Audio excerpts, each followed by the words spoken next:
I was pretending to sleep when I heard the knock. It was soft, barely there, but in a house that goes dead quiet after 10, even a breath feels loud. For a moment, I told myself I imagined it, a creak in the walls, a breeze against the door. But then it came again, 3 gentle taps, like someone asking permission not to be alone. I didn't answer right away. My heart had already started racing, too loud in the silence. My fingers curled around the edge of the blanket, and I stayed still, unsure what answer was safe to give. He opened the door anyway. Mark, my father's oldest friend, visiting for the weekend. He was supposed to be asleep on the pull-out couch downstairs. But there he was in the dim light of the hallway, barefoot, shirtless, shoulders tense like he didn't trust himself either. Sorry, he said, his voice low. I couldn't sleep. I wanted to ask why he came to me. Instead, I nodded. He stepped inside, just a little, just enough to blur the line between guest and something else. And in that moment, with the weight of night pressing in around us, I felt it, something I didn't have a name for yet. Not quite fear, not quite longing, just awareness of him, of myself, of something waiting to be undone that I still lived at home. Not exactly by choice, but not entirely by accident either. After college hadn't panned out the way I hoped, I drifted back to the house I grew up in, a modest place on the edge of town, tucked behind hedges that bloomed too early in spring and clung too long to their petals in the fall. I told people I was saving money, but the truth was simpler. I hadn't figured out where I belonged yet. Dad didn't say much about it. He was a quiet man with quiet routines. Early mornings, coffee black, the paper spread across the kitchen table like it might offer something new if you read it enough times. We got along, though. We understood each other in that unspoken way some fathers and sons do, where love lives more in gestures and conversations.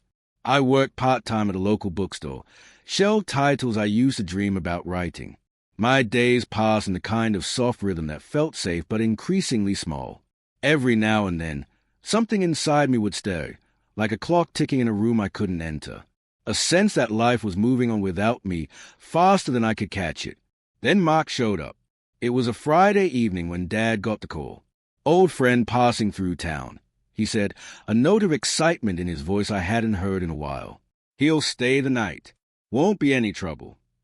I remembered Mark in the abstract, a name attached to old photographs and stories I half listened to growing up. They served together in the Navy. Best friends once, back when Dad was looser, louder, when he still smiled with his whole face. Mark arrived just past dusk in a dusty black pickup, a duffel bag tossed in the back, and a tired grin under 3 days' worth of stubble. He was taller than I remembered, broader. Time had etched into him, but not unkindly. His voice carried a casual ease, the kind that comes from years of knowing who you are, or at least pretending convincingly. You've grown, he said when we met at the door. His eyes lingered a moment too long before he added, didn't recognize you. Yeah, it's been a while, I said. He and Dad fell back into their old rhythm like no time had passed. Inside jokes, half stories, laughter that echoed through the hall. I watched from the kitchen as Mark leaned back in his chair, a beer in one hand, his other gesturing broadly as he recounted something about a storm off the coast of Okinawa. He looked comfortable, at ease in a way that made me feel even more like a guest in my own house. But every so often, he glanced my way, just a flick of his eyes, like he was checking if I was still there, or watching for something I wasn't aware I was giving away. After dinner, I escaped upstairs under the excuse of being tired. I wasn't. I sat on the edge of my bed, the window open to the summer air. I could hear them downstairs, their voices drifting up in that low hum that sounds like memory made audible. It had been a long time since our house held that kind of energy. It made something in me ache, something I didn't have words for. Around midnight, the voices faded. The house fell still. I thought about Mark lying on the couch downstairs, his legs probably too long for the pull-out bed. I thought about how he had looked at me earlier, not curious, not inappropriate, just deliberate, like he noticed something and didn't know what to do with it. It wasn't attraction. At least, I didn't think so. It was attention. And when you've gone a long time feeling unseen, even simple attention can feel dangerous. I had never really told anyone about the men I looked at. Not even myself, not fully. I hadn't brought anyone home, hadn't kissed anyone in a way that meant something. I kept my once like secret rooms, places I only visited in dreams or when the house was dark. That night, I stayed awake far too long, imagining what it would feel like to be touched without fear, to be understood without explanation. When I finally started to drift off, that's when the knock came. Soft, hesitant, like someone asking a question without knowing how to speak it. And when I opened my eyes, the door creaked open, and Mark stood there, in the half-light, looking like a man who wanted to say something but had forgotten the words. After that first night, the knock, the doorway, the tension that hung unspoken between us, Mark didn't bring it up. Neither did I. He acted like it didn't happen, like he hadn't stepped into my room in the middle of the night and stood there with something raw in his eyes. I told myself I imagined the whole thing, but every time I looked at him, I knew I hadn't. It was real. It just wasn't ready to be named yet. The next morning, he was back to being Dad's old friend, coffee mug in hand, telling stories with his elbows on the kitchen counter, laughing like the night before didn't exist. But something had shifted in me. I watched him more closely, noticing the little things, the way he ran his thumb along the rim of his mug when he was thinking, the way he always sat facing the window like he needed to see the sky, the way he looked at me sometimes, briefly, almost absent-mindedly, but never without intent. He was supposed to leave that afternoon, but the alternator in his truck gave out. Just like that, the house had him for another few days. Dad offered the couch again. Mark accepted without hesitation. "It's no trouble," I heard Dad say. "It's nice having someone around who can actually fix things." I didn't respond. I just nodded, staring at my cereal, feeling the air shift around us. That afternoon, I found Mark in the garage, sleeves rolled up, sweat beading along his brow as he fiddled with his truck. The radio was playing something soft and old. I lingered by the door, not sure why I'd come. "You just gonna stand there, or are you gonna hand me the socket wrench?" he asked, not looking up. I handed him the tool. "Thanks." He worked quietly for a minute, then glanced over. "You're quiet." I shrugged. "So are you." He gave me a sideways smile. "Yeah, but I'm old. You're supposed to have something to say." I watched him wipe his hands on a rag, arms strong and tanned and littered with scars. I wondered what each one meant, what he'd lived through, who he'd loved, who he hadn't. "You seem like someone who's been waiting a long time," I said, not sure where it came from. He paused, turned to me fully. "Maybe I have." The silence between us thickened, but not in a bad way, like warm water, like something trying to become a current. Later that evening, we ended up on the back porch again. He lit a cigarette with slow, practiced fingers. I watched the flame flicker in the breeze. "You ever think about leaving?" he asked, echoing a question he'd asked once before. "All the time." "So why don't you?" I looked at him. Maybe because I'm afraid if I do, I'll just be lost somewhere else instead. He took a slow drag, exhaled into the night. "That's fair." "Did you ever feel that way?" I asked. Mark hesitated. Then, "I still do." We sat in silence for a long time. Crickets singing in the distance. The moon catching in the condensation on his beer bottle. "You ever been with someone?" I asked, surprising myself. He didn't flinch. "Yeah, a few someones." "Man!"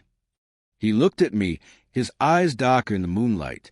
"One, a long time ago." I nodded, heart racing. "Did it matter to you that it was a man?" "No," he said, "but it mattered to him." I didn't ask more. I didn't have to. The weight in his voice told me everything. And yet, I still couldn't say it. Not out loud. Not even in that quiet moment with the air soft and warm around us, like the night was giving us permission. I wanted to say, "Asterisk, I think about you when I close my eyes. Asterisk." I wanted to say, "Asterisk that night, when you came into my room. I didn't want you to leave. Asterisk." But I said none of it. Instead, I asked, "What happened?" "With him." "Yeah." He rubbed his jaw. I got scared. He did too. And we let the fear talk louder than everything else. He flicked ash into the wind. "It's easier to stay quiet. until it starts to rot you from the inside. I didn't know what to do with that, so I stood up. I'm tired. He looked up at me, eyes soft. Yeah, me too. That night, I didn't sleep. I stared at the ceiling, waiting for footsteps that never came. The next morning, he was distant, not cold, just quieter, more careful. And I knew, somehow, I'd missed something. A moment that could have been more, had I reached for it. That evening, I found him in the backyard, sitting on an old lawn chair, a half-empty beer in his hand. He looked up at me, then back at the sky. You know what the worst part is? He said before I could say anything. What? Wanting something and not knowing if you're allowed to want it. The wind stirred the trees. I sat down in the grass beside him. I think I want something, I said quietly. He didn't look at me. Do you know what it is? He asked. I shook my head. Not completely, just that it's here, and it's loud sometimes. Mark finished his beer, set the bottle down in the grass. You're young, he said. You don't owe anyone an answer yet. I think I owe myself one, I said. He finally toned, and this time his eyes didn't glance away. Yeah, he said, you probably do. We didn't speak after that. We just sat there, our shoulders almost touching. Almost. He was supposed to leave the next morning. The truck was finally running. He'd finished the repair in the late afternoon, wiped the grease from his hands, and tossed his tools back into the bed like it was nothing. Like this had all just been a few days of borrowed time. We didn't talk much at dinner. Dad cracked open a bottle of beer and sat in front of the TV like it was any other Saturday. But I couldn't stop glancing across the table at Mark, watching the way his jaw tightened when I didn't meet his eyes, how his fingers tapped the edge of his plate like they had something to say. When I got up to leave the table, Mark didn't stop me. He just watched me go. Upstairs, I sat on the edge of my bed, the door slightly ajar. I didn't know what I was waiting for. Maybe nothing. Maybe just a final silence of his truck pulling out of the driveway before sunrise. Maybe I dreamt all of it. The glances, the tension, the quiet confession stitched into conversation like loose threads we never pulled. And then I heard the steps, one by one, soft and deliberate. When he knocked this time, it was firmer. I opened the door. He stood there, eyes shadowed and tired, his shoulders slouched like someone who hadn't decided if he was staying or saying goodbye. I was hoping you weren't asleep, he said. I couldn't, I replied. He stepped inside without waiting to be asked. For a long moment, we just stood there. Neither of us spoke. His gaze dropped to my hands, then flicked up to my mouth. And I knew, if I said the wrong thing, he would leave. Not just the room, but everything.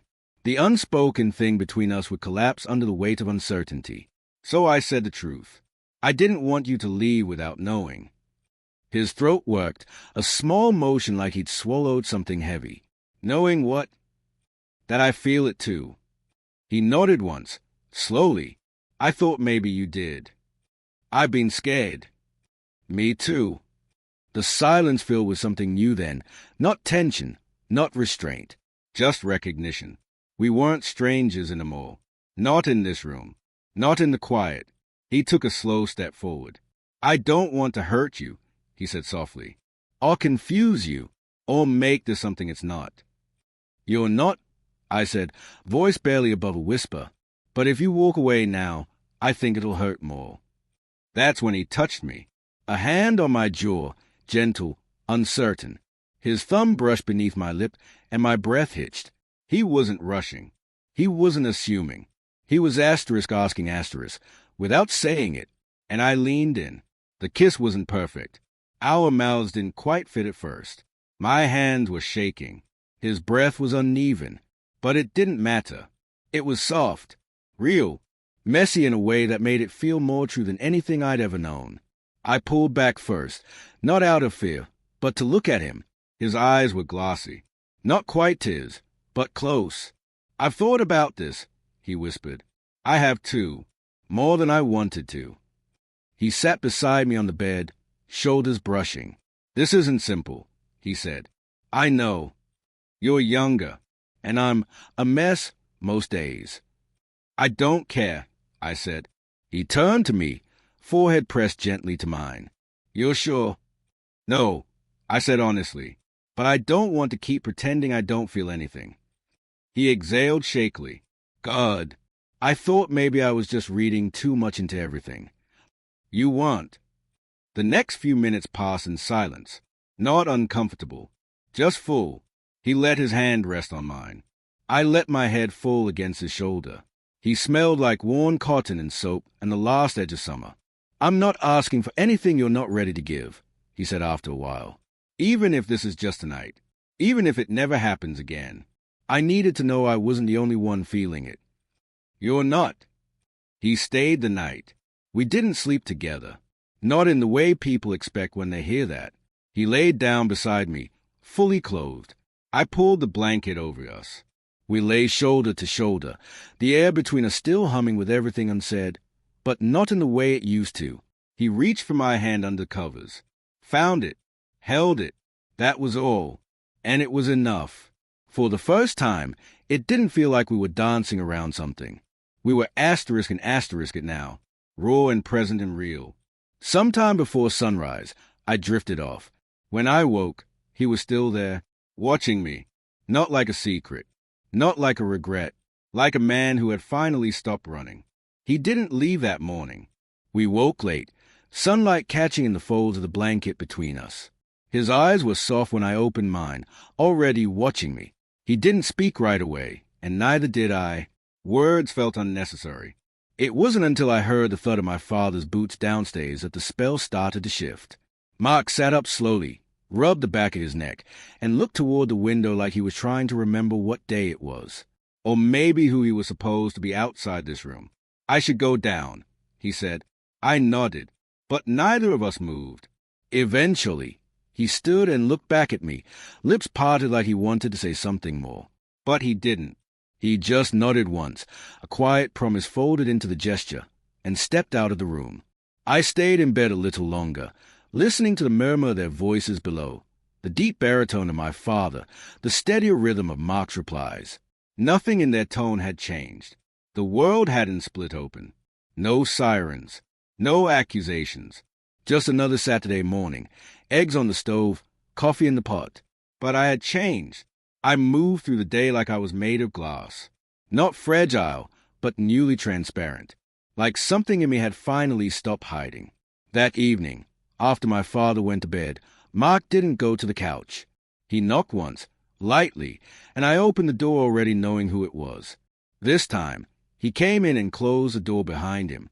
We didn't talk about what we were. We didn't map it out or name it or try to make it make sense. That wasn't the shape this thing took. It was slower than that, quieter, like water wearing downstone. He sat at the edge of the bed, and I lay beside him. His hand found mine without effort now, like it belonged there. "I don't know what comes next," I said into the hush between us. "Neither do I," he admitted. "But I'm not sorry." "Me either." He stayed another day, then another, told my dad the truck needed a little more work, something about a part being delayed. It wasn't a lie, exactly, but we both knew he could have left if he really wanted to. Each day, something small passed between us, a hand on my back when no one was looking, a smile held too long over the dinner table, the brush of his thigh beside mine on the couch. Nothing dramatic, nothing anyone else might notice. But everything I felt I'd waited years for lived inside those moments. It wasn't just a kiss. It wasn't the night we shared a bed. It was the choice, his, mine, to let this exist. I'd spent so long fearing the wanting itself, afraid it made me wrong. But here, with him, it wasn't something to outrun. It was something that opened me up, slowly, bravely, beautifully. Eventually, he did leave. Not in the middle of the night. Not without saying goodbye. He hugged my father at the door, promised to come back soon. When it was just the two of us, he lingered. "You okay?" he asked. "I think I will be," I said. He brushed a hand along my arm. I meant what I said. "I'm not asking for anything you're not ready for. But if you want me, I'm here." "I do." He kissed my forehead, not rushed, not possessive. Just *present. Then he left. That was 2 months ago. Since then, We've talked most days. Sometimes it's just a message. Sometimes it's a phone call that lasts too long. He's been back once, just for a night, and we walked through town like it was ours, like we weren't still figuring everything out. I don't know what we are yet, but I know what we're not. We're not pretending. We're not afraid of the quiet anymore.